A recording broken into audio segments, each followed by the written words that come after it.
Hi guys, welcome back to my channel Apni Pathshala. So, few days ago I have completed the first part of your political science chapter 1 of Cbse class 9. So, we have read about the topics like one person, one vote, one value, and free and fair electoral competition. Like we have read about the features of democracy and tried to find out that how democracy's features are actually taking place legally and more freely in all countries and in all types of governments, and why democracy is important. So let us see another topic, that is rule of law and respect for rights. Zimbabwe attained independence from white minority rule in 1980. Since then, the country has been ruled by ZNU-PF. The party led the freedom struggle. Its leader, Robert Mugabe, ruled the country since independence. Elections were held regularly and always won by ZNU-PF.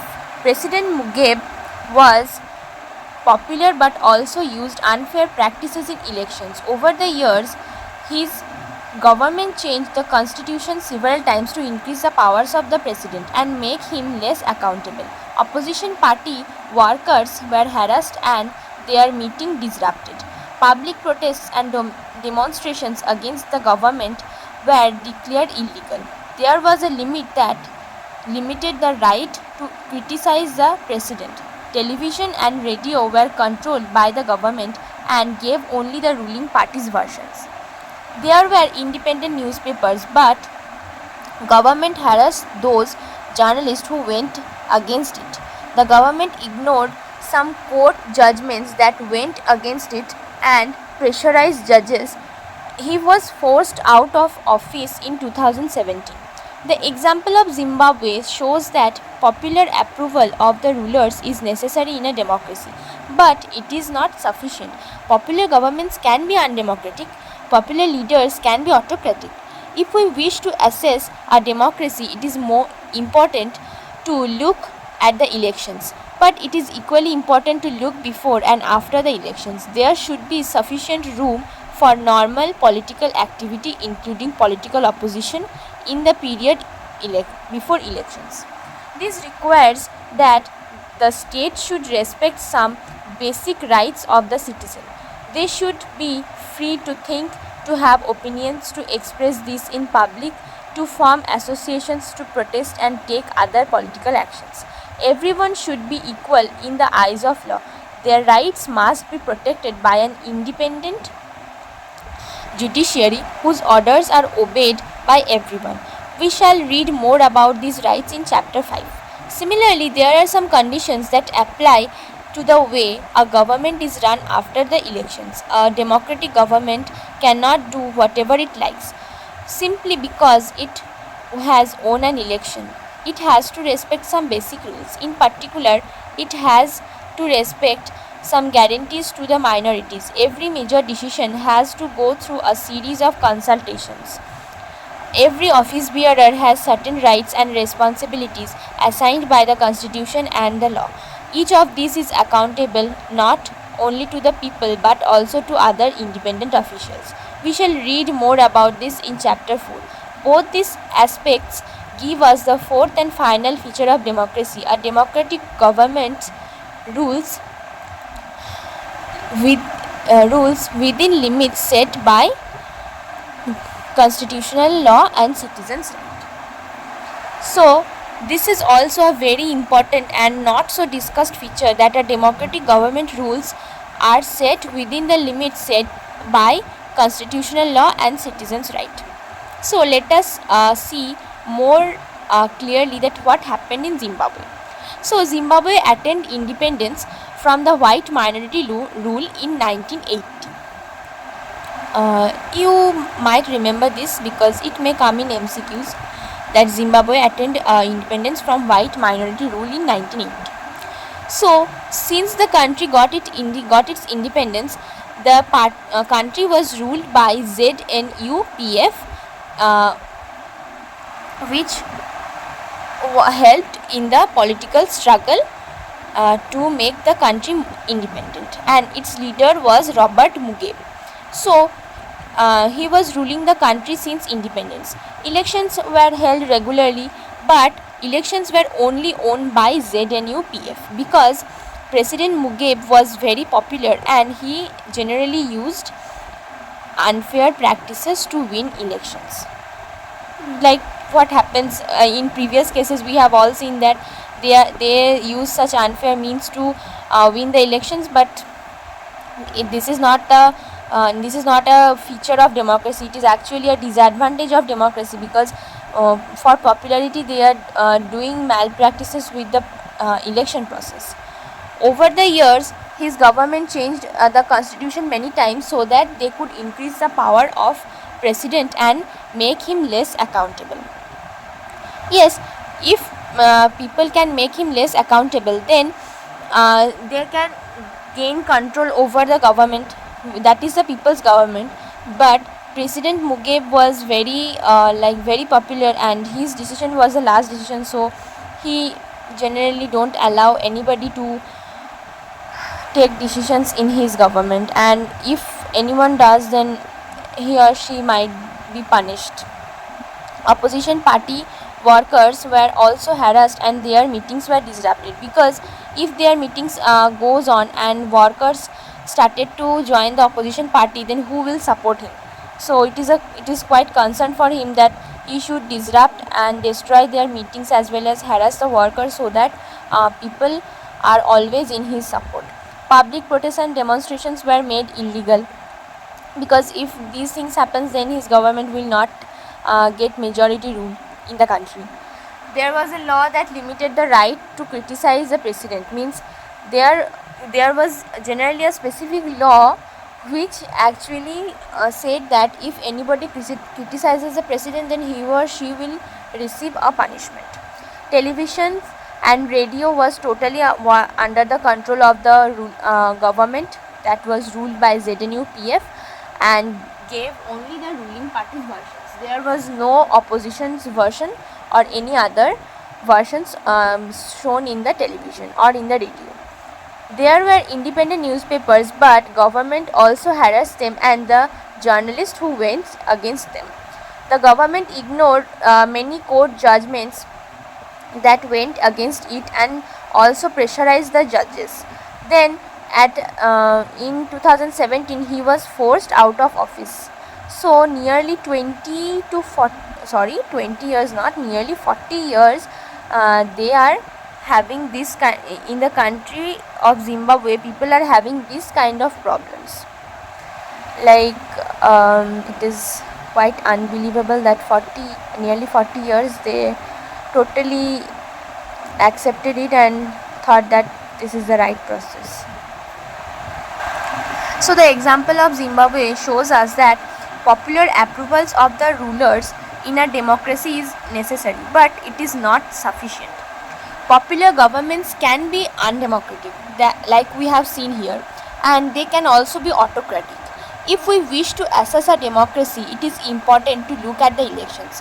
Yes, if we see that in a democracy the election is taking place in a free and fair manner, then we can tell that this country is having a genuine democratic government. Otherwise we cannot say it, because if the parties use unfair practices in elections, then this is against the people's choices, and we cannot say that this country is having a genuine democratic government, because choices are against the people, so we cannot say it, right? If choices are according to people, then we can say that the government is democratic. But it is equally important to look after the election. There should be a sufficient room for normal political activity, including political opposition and in the period before elections. So there should be a sufficient room for normal political activities.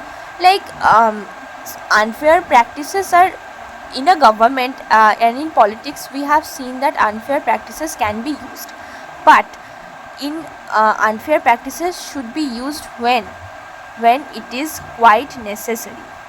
I have already told in the earlier portion that a democracy must be based on a free and fair election where those currently in power have a fair chance of losing. Plus, we have to see that if the party which is in rule is necessary to lose or it's necessary to stay, we have to see that.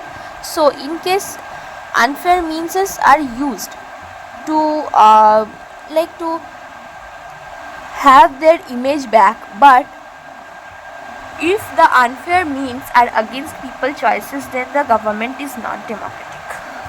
It is non-democratic government.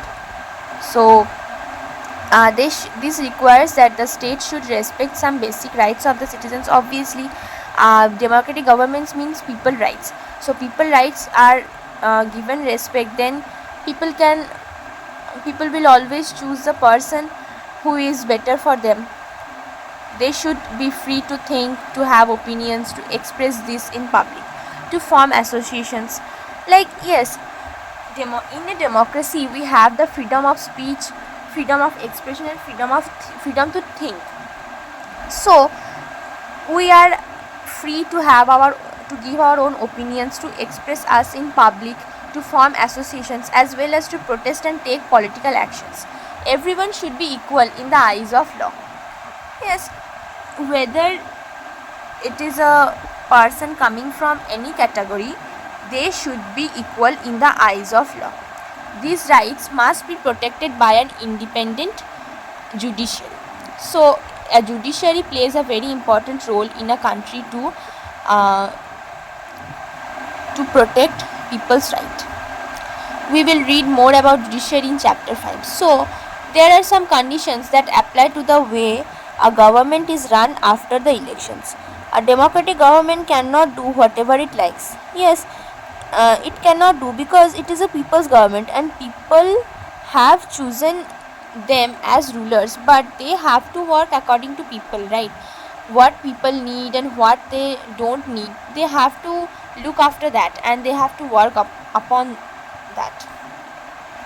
So every major decision has to go through a series of consultations. Every office bearer has certain rights and responsibilities assigned by the constitution and the law. So here comes the part of the legislation that every office bearer has some responsibilities and certain rights, and also executive. So we will read more about this in chapter 4. So from these aspects we can come to the final and fourth feature of democracy, that is a democratic government rules are set up within limits set by constitutional law and citizens' right. It is very important and you might remember this because it is a very important feature. Summary definition. Let us sum up the discussion so far. We started with a simple definition that democracy is a form of government in which the rulers are elected by the people. So we started with a small definition of democracy, that is, democracy is a form of government in which the rulers are elected by the people, and we found that this definition was not adequate unless we explained some key words used to it. Through a series of examples, we worked out 4 features of democracy as a form of government. Accordingly, democracy is a form of government in which rulers are elected by the people, take all the major decisions,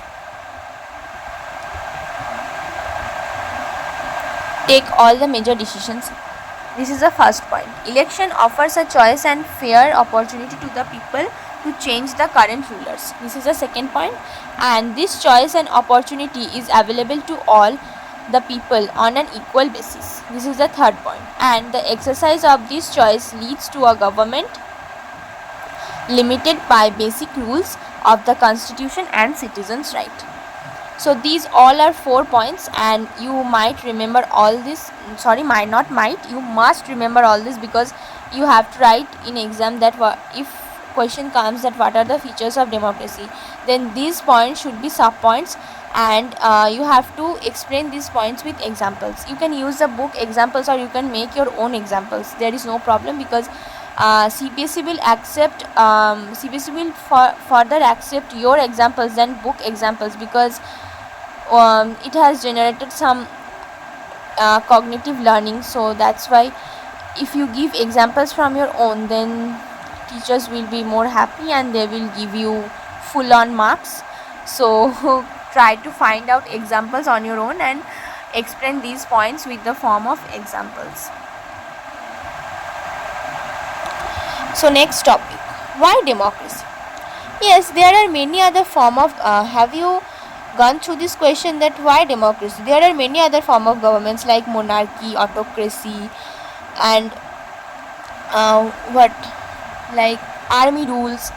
So why democracy? An argument broke out in Madame Lingdo's class. She had finished teaching the previous section on what is democracy and asked the students if they thought democracy was the best form of government. Everyone had something to say.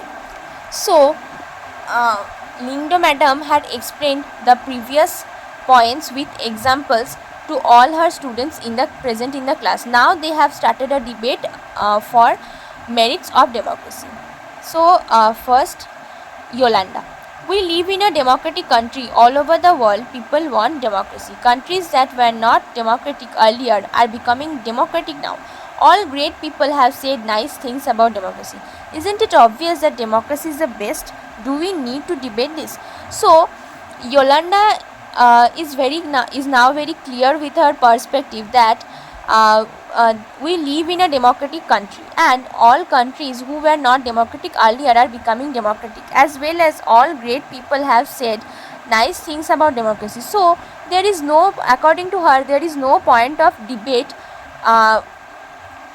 for democracy and its merits. But all students are not same, like all the persons, so they have their own points. So let us see what are the points. Tankini. But Lingdo madam had said we should not accept something just because it is famous, just because everyone else accepts it. Isn't it possible that everyone is following a wrong path? Yes, it is possible, quite possible. So her opinion is also same. According to her, Lingdo madam has told them that you should not accept something that is famous and everyone is accepting it. So it is possible that everyone is going on a wrong path. Yes, when you will be a grown up, then you will understand that this line hits hard. Isn't it possible that everyone is following a wrong path? Please don't ask me about examples. If you are grown up, then you will understand by it your own. So let's focus on this chapter only. Jenny. Yes, it actually is a wrong path. What has democracy brought to our country? 7 decades of democracy, and there is so much poverty in the country. So according to Jenny, it is a wrong path, because democracy has brought nothing to our country. Nearly 7 decades of democracy, but the poverty level is the same, and it is increasing day by day in our country. So Ribyang, but what democracy got to do with it? Do we have poverty because we are democratic, or do we have poverty despite being a democracy? So according to Ribyang, there is no relation between poverty and democracy.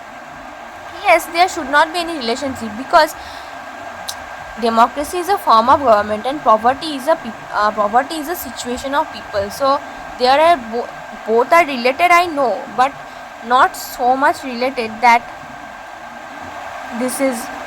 we are blaming democracy for the poverty. Jenny.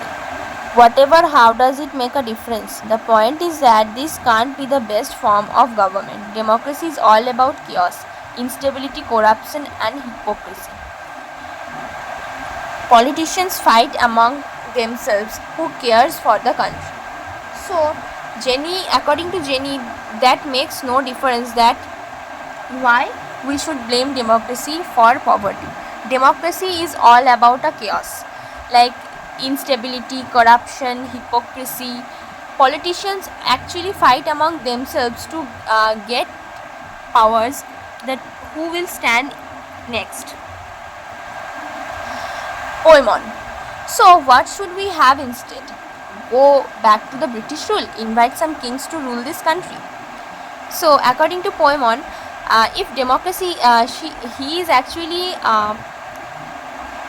poking Jenny that if democracy is not good, then we should go back to British rule, invite some kings to rule our country.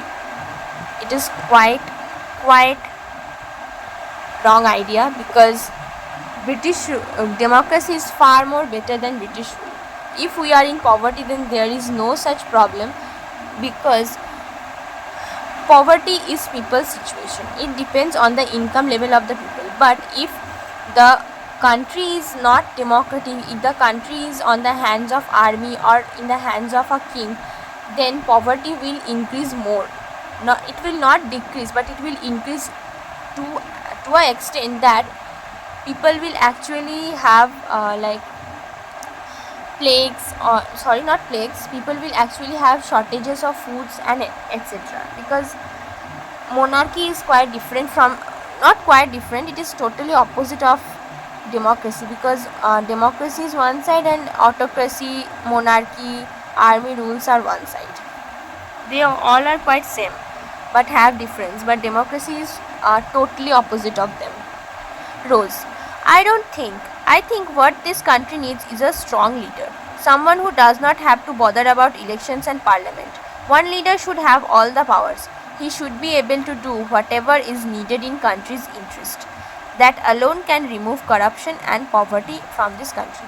So according to Rose, she thinks that this country needs a strong leader who does not even care about elections and parliament, and he should have all the powers to make decisions according to the country's interest, and he should be able to remove corruption and poverty. So someone from the class shouted about, this is called dictatorship. Hoi, what if that person starts calling all these powers for himself and his family? What if he is corrupt himself? So on the opinion of Rose, someone told that this is dictatorship, and Hoi told that if he takes away all his powers and declares that these powers belong to his and his family, like he is corrupt himself. So Rose is telling that I am speaking only of the honest, sincere and a strong leader. Hoi, but that is not fair. You are comparing a real democracy with an ideal dictatorship. We should compare an ideal with an ideal, the real with the real. Go and check the record of the dictators in real life. They are most corrupt and selfish and brutal. It is just we don't get to know about this. And what is worse, you can't even get rid of them. So it is quite debateful that Hoi is telling that Rose is comparing real democracy with ideal dictatorship. So she should compare, according to him, she should compare ideal with ideal and real with real. And she told Rose to go and check for the real dictators in real life. They are actually corrupt, selfish and brutal. Is it just that we don't get to know about this? And the worst is, we cannot get rid of them. Madame Dingdo was listening to this discussion with interest. Now she stepped in. I was delighted to see you all arguing so passionately. I don't know who is right and who is wrong. This is for you to settle. But I did feel that you all wanted to speak your mind. You may have felt very bad if someone tried to stop you, or if someone punished you for saying what you felt. What would you be able to do that in a country that is not democratic? Is that a good argument for democracy? So Madame Lindo was watching all this, and she was very delighted to have such a debateful discussion among her students, because if students are discussing and debating about democracy among themselves, then they can create examples for on their own, and she will not let them to stop, because they should get a point of their discussion at least. That's why she was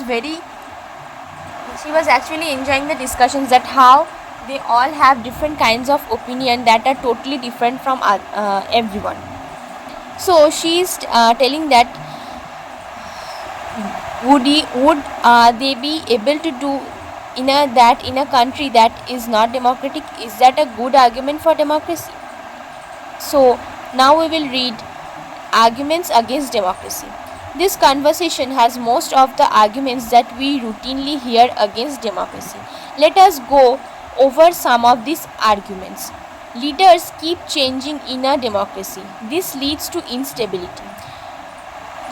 So these all are points about democracy, against democracy, arguments against democracy. So you have to remember this. Democracy is all about political competition and power play. There is no scope for morality. So many people have to be consulted in a democracy that it leads to delays. Elected leaders do not know the best interest of the people. It leads to bad decisions. Democracy leads to corruption, for it is based on an electoral competition. Ordinary people don't know what is good for them. They should not decide anything.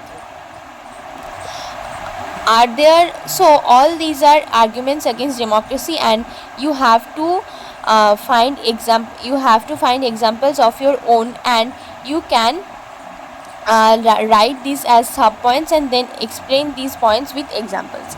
You can get these examples from this chapter only, because we can see that we have read many stories and more informations we have got from the different countries and their government setup. So we can say we can speak up for many examples that are against democracy, and we can explain these subpoints. Are there some other arguments against democracy that you can think of? Which of these arguments applies mainly to democracy? Which of these can apply to misuse of any form of government? Which of these do you agree with? Clearly, democracy is not a magical solution for all the problems. It has not ended poverty in our country, but in other parts of the world, democracy as a form of government only ensures that people take their own decision.